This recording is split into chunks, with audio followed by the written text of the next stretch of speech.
حي على الفلاح.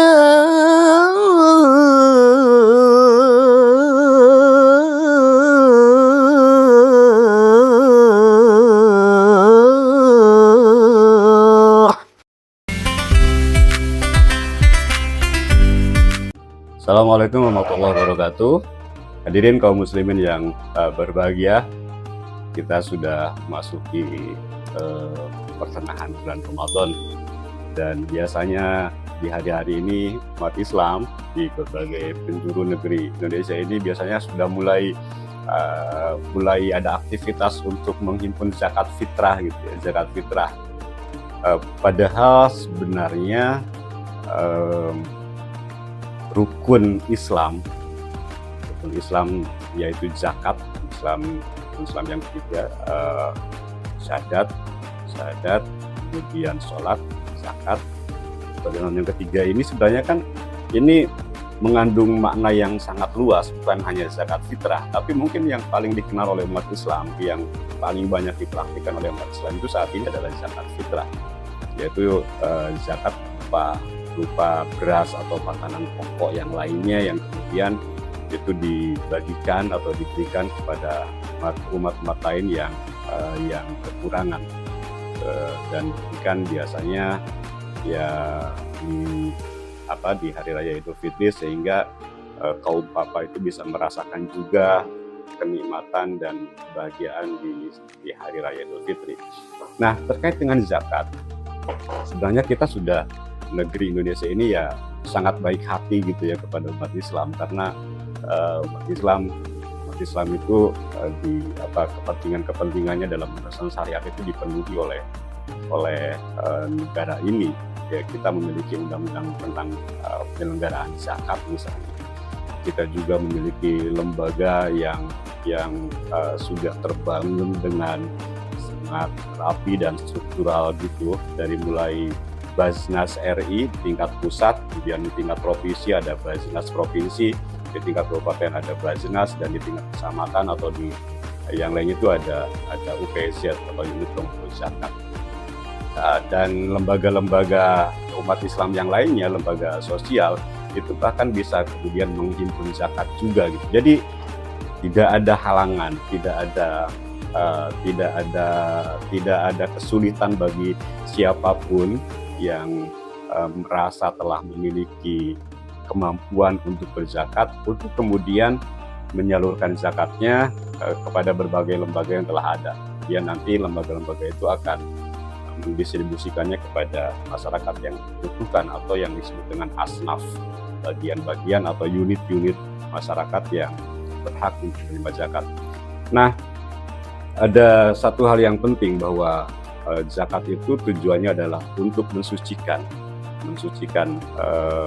khudz min amwalihim shadaqatan, ambillah dari harta mereka shadaqatan, sedekah dalam pengertian ini adalah zakat. Khudz min amwalihim shadaqatan tutahhiruhum wa tuzakkihim biha, dan yang harta itu kemudian akan menyucikan diri mereka wa tuzakkihim biha, dan menyucikan diri mereka. Ini dalam bahasa Indonesia kata toharo, tuhur, dan kata zakat itu belum ada padanan kata yang berbeda gitu ya. Jadi ketika diterjemahkan ke bahasa Indonesia ya keduanya itu berarti menyucikan gitu ya. Menyucikan diri mereka dan kemudian juga menyucikan diri mereka, itu zakihim dia. Jadi bukan menyucikan hartanya gitu ya, tapi kemudian menyucikan diri mereka, menyucikan hati mereka, menyucikan jiwa mereka, itu zakat itu.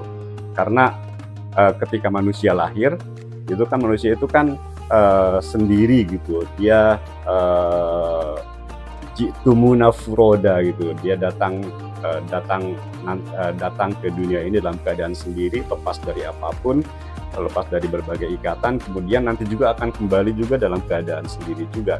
Nah, ketika dilahirkan, dia tidak terikat pada apapun, lalu kemudian mulai muncul ikatan-ikatan gitu ya, mulai muncul ikatan-ikatan yang membelenggu, yang mengikat dirinya, ikatan dengan keluarganya, ikatan dengan masyarakatnya, ikatan juga dengan harta yang dimilikinya gitu. Nah, kita kan manusia akan dikembalikan kepada Tuhan. Inna lillahi wa inna ilaihi raji'un. Kita kembali dalam keadaan suci, kita datang dalam keadaan suci, terbebas dari segala ikatan. Semestinya kita juga terbebas dari segala ikatan yang lain ketika kita kembali kepada Tuhan. Nah, zakat ini merupakan bagian yang penting agar kita tidak merasa terikat kepada harta kita gitu. Ketika kita kehilangan, ketika kita ada misalnya harta kita yang lepas atau yang dirampas atau yang hilang atau yang lenyap atau diambil alih orang lain, itu sesungguhnya itu bukan harta kita gitu. Jadi zakat melatih kita untuk menyucikan diri kita, sehingga saat kita kembali kepada Allah itu kita sudah lepas dari ikatan dunia gitu. Selain itu yang paling penting ya diantaranya dari hikmah dari zakat adalah berbagi kepada sesama yang lain gitu. Sehingga harta yang ada itu tidak hanya beredar di antara orang-orang yang kaya, yang mampu, tapi juga dirasakan oleh orang lain. Nah, itu dari fungsi zakat, selain untuk membersihkan dan menyucikan diri kita, juga untuk berbagi kepada orang lain, sehingga kita sebagai muslim, sebagai mukmin itu bisa benar-benar hidup bersama, karena manusia itu ya keberadaannya itu adalah coexistence, berada untuk bersama orang lain. Jadi jangan sampai kita merasa bahwa dunia ini adalah milik kita sendiri dan melupakan hak orang lain. Itu diantara zakat. Demikian yang bisa saya sampaikan pada kesempatan ini. Terima kasih. Bismillahirrahmanirrahim. Assalamualaikum warahmatullahi wabarakatuh.